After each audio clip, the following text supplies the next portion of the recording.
face, what I go through, what my family go through, you wouldn't even believe I will still be standing and going around this country. Still be standing and going around this country. Yeah, good morning, good afternoon, good evening, depending on whenever you are watching us from. Welcome to this wonderful podcast. Yesterday, the presidential candidate of the Labour Party, Peter Obi, has come out to cry out that his life is in danger. Now, the APC National Publicity Secretary, Peter Mokwa, has come out to threaten the life of Peter Obi. Why should we have a nation where people cannot air their views concerning national politics? A country where the presidency and the president want to cage the opposition. Now, what Peter Obi outlined in those videos are the major issues threatening the unity of one Nigeria. Now, what Peter Obi said that, Peter Obi came out to say, he said that the president should not just sit in Abuja alone. The president ought to visit all the states to know the current economic hardship ravaging those states. What Peter Obi said in that video, in the New Year message, was nothing far from the truth. But why should the presidency come after the life of Peter Obi?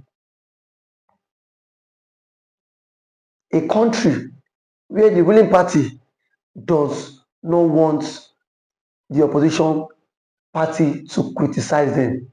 It shows that Nigeria is in anarchy. Nigeria is in danger. Peter Obi also questioned the fact that why would a certain amount of money be allocated to the National Assembly? What is the function of the National Assembly to this country? During this festive season, Nigerians saw that majority of the common man could not barely feed. There were stampede all over the country. Stampede in Oyo, stampede in Anambra, stampede in, I think, Imo, and stampede in Abuja. These are the critical issues the government ought to look for solutions rather than just clouting Peter Obi. There are no jobs in the country, yet every attack is being targeted at Peter Obi. Why don't the federal government channel the same energy, the same hatred he has used to attack Peter Obi, to channel it to something that will better the life of every Nigerians? Peter Obi also advocated. Peter Obi also advocates. He said the president should visit Nigerian prison to see how prisoners are underfed. If it were to be a government that put first that the welfare of Nigerians is paramount to them, they would rather take the message and leave the messenger. But this other one, the federal government is not even taking the message, and they are also after the life of the messenger. Is hardship not ravaging the country? And Peter also said that we should stop glorifying criminals in this country. And which is true. You saw it that Yaya Bello was accused of looting the state's resources, looting the money meant for the people of Kogi. But today, the court has granted bail. I think 50 million bail was granted to him. And the same Yaya Bello was on Friday, he was at the Juma service, the Central Mosque in Kogi, celebrating. And the chief imam of that mosque led prayer on behalf of Yaya Bello, a man who stole the public resources. For the fact that Peter Obi comes from the Igbo lineage, everything he says, the federal government would always use that to attack him. For how long can we continue like this? If truly Nigeria wants to move forward, the federal government must understand that opposition is part of every society in the world. And Peter Obi also said that the federal government promised federal mass transit, that if subsidy is gone, federal mass transit will be positioned at strategic bus stop to convey workers to their respective workplace. Today, where is the mass transit? Where is the money? Where is the money meant for the subsidy? There was infrastructural decay in Nigeria. Nigerians cannot access hospitals on their own. The economy is sliding into anarchy, and yet every now and then what you do best is to threaten the life of Peter Obi. I dare the federal government, let anything happen to Peter Obi. Let anything happen to Peter Obi, and see what will become of the country. Nigeria cannot drift towards one party system. The APC National Publicity Secretary, Felix Mokwa, ought to apologize to Peter Obi, because Peter Obi has come out to say that his life is under threat, and the DSS should take note of this. The DSS should take note of this, because nobody has monopoly of violence in a country. What Peter Obi said in regards to the current economic situation is nothing but the truth. Youths no longer have jobs. Nigerian youths no longer have jobs because of the current economic dispensation, because of the poverty in the land. If it was an Hausa man who have come out to criticize the President Bola Ahmed Tinubu administration, Felix Mokwa would not threaten his life, because Peter Obi is from the minority, because Peter Obi is from the Igbo extraction, and that is why they feel they can easily ride on him at every time. They feel they can easily ride on the Igbo man. Thank God, Article 2 has come out to air his view concerning the attack of Peter Obi, that nothing should happen to Peter Obi. Nothing should happen to Peter Obi.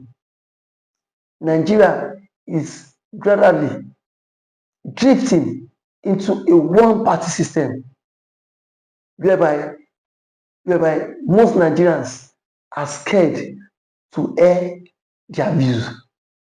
Most Nigerians are scared to speak up on the current economic challenges of the country.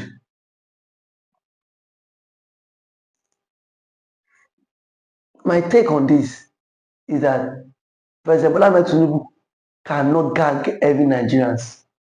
The presidency cannot and would not gag every Nigerians. If the life of Peter Obi is at stake, what about the common man on the streets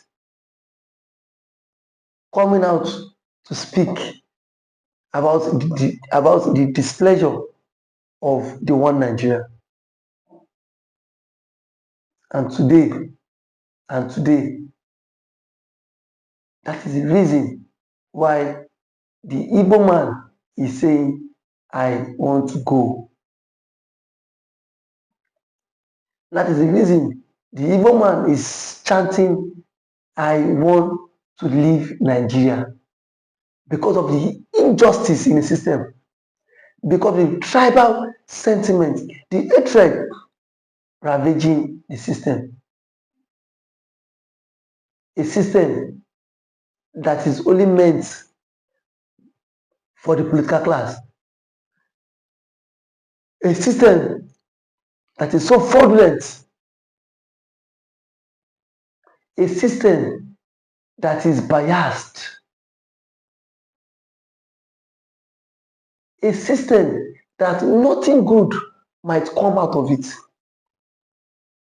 That is the current dispensation of the Nigerian political system. Where monkey dey walk, babu dey chop. And Peter Obi has come out to condemn the system. Rather, the government is after the life of Peter Obi. The question is, how long can we continue to be in this contraption called one Nigeria? If those in power don't want criticism, if those in power don't want them to be criticized, President Bola Ahmed Tinubu, enough is enough. Enough is enough. I will leave you on this, that nothing should happen to His Excellency Peter Obi. Nothing should happen to Peter Obi. The DSS need to take note of the threats of Peter Obi. Nothing must happen to him. Please, you can subscribe to our YouTube channel, like our videos, share, comment for more political discourse. Thank you so much. Yeah, good morning, Mr. Christian. Simon Ekpa get people that are lobbying for Biafra, and it is a plus. The way Simon Ekpa is going international, and it seems he's making this agitation a serious international issue by employing international lobbyists to make sure that Biafra is recognized at the world stage. Let's get a reaction. Now, thank you for that wonderful question, the anchor of this great platform. First and foremost, I want to say, Simon Ekpa has come out to say, or has outlined countless times, that he said that the Nigerian government cannot win Biafra with a barrel of gun for the second time. Now when he said that, see, Nigerian government cannot win Biafra with a barrel of gun, it means that nobody needs to die for them to exit Nigeria. Now, Ojukwu fought Biafra in a different dimension. Now, nnamdikanu did it via his own dimension. So Ekpa is taking it globally. And now, we've seen world body recognize Biafra. We've seen the UN and then some other global body have come out to endorse the Biafra struggle. So kudos to him, it is a plus. Some persons have come out to say that Simon Ekpa should be discredited, the likes of Ohanes Ndigbo and that of the Southeastern governors. But my question is that you said Simon Ekpa should not be taken serious. Then who should be taken serious? The government who is not willing to protect our people? Is it the people who have refused to speak up when the Igbo man has been marginalized in the country? Is it the same governors who have become a tools in the hands of their Fulani master? So for you to even have a character like Samonepa and nnamdikanu to have come out to say enough is enough, that we are tired of this contraption called one Nigerians. It shows that these people have this mindset that see they can no longer be the slave. So for him to have even gone as far as to hire lobbyists that will speak on behalf of Biafra in the world in the UN summit, to me it's a plus, and that alone the voice of Biafrans will be heard globally, and the voice of an Igbo man is also being heard globally. Now let me take it back the line. When Southern Sudan and South Sudan wanted parted ways, nobody killed each other. Nobody go through the route of violence. It was done amicably. So Samonepa is doing it amicably for him to convince world leaders that this thing is possible, and why the government of the day, the present government of Nigeria, are not seeing it that way. Thank you. You can also should the government, should the Nigerian government be worried about this? Why would they be worried? The same people have sent assassins to kill Samonepa. Now only he has escaped.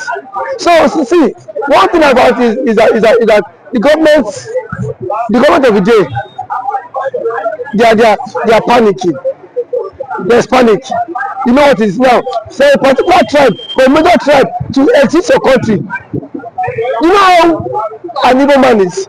You know the investment of an Igbo man is in the country. Now imagine in Nigeria without an Igbo man. Let's just imagine that. I mean, dominance. That means the Hausa man would now dominate virtually every government perspective in Nigeria. So now the reason why the Igbo man is still believe that's Nigeria is because the Igbo man is still in the contraption called Nigeria. And eventually, if the Igbo man leaves, my brother, the Yoruba man will know the true meaning of Nigeria, and then we now know who owns Nigeria. Just like what Angwabula said, he said they are not scared of the Igbos parting, exiting Nigerians. That was what he said. He said they are not scared. Indirectly, that means the other tribe would not have sense of belonging in the country, and we know it. I know it too. And African man now has the spirit of dominance. You cannot dominate him. If a Fulani man has the spirit of dominance, for you to dominate him, it will take ages. In any population, you cannot dominate them. So one thing is that people have foreseen this whole thing. That was why he championed this Biafra struggle, and now gradually it is now becoming a reality in this contraction called Nigeria. Now there are some Igbo men are even tired of the system called Nigeria, just because they feel their brother is still in president. My brother, I can bet you, come 2027, the Yorubas will be championing the Republic more than the Igbo man. I can bet you that. That I am very certain of. Yes, we will championing because it is certain when their president, when their brother is being kicked away from the presidency, already there is a plot, and which he himself cannot escape. The president himself knows that there is a plot, and then the big shots in the north are forming alliance. You know it. RFI, a powerful influence in the north, is not in the league. Sorry, is not in good terms with the president. And now nobody can take that factor. What RFI did Honestly, that made President Tinubu emerge as the president via his own influence. And then we have also the likes of Angulai, which is the chairman of the Northern Order Forum. He said, post that election, that the Northern Order Forum supported Tinubu, but come 2027, Tinubu will not get their support. So what does that mean? Now, so now if the average left person is not giving the vote, now where will they get the vote? It just come by 2027. The same thing the universe have tagged the votes for. Now they will be the master mind of it, because I can bet you by 2027 Yoruba will stop, and that's the slogan that will continue the trend, is that we are tired of the country, we want to follow the suit of the government and exit the country. And then the government now will not take them, tag them for being unserious, because now that the government is championing for the exit, we are saying the government is not serious. There are claims that the government is not serious, but I can bet you when the system will also catch up with you, then you will know why the government has been championing to exit. Thank you for always coming.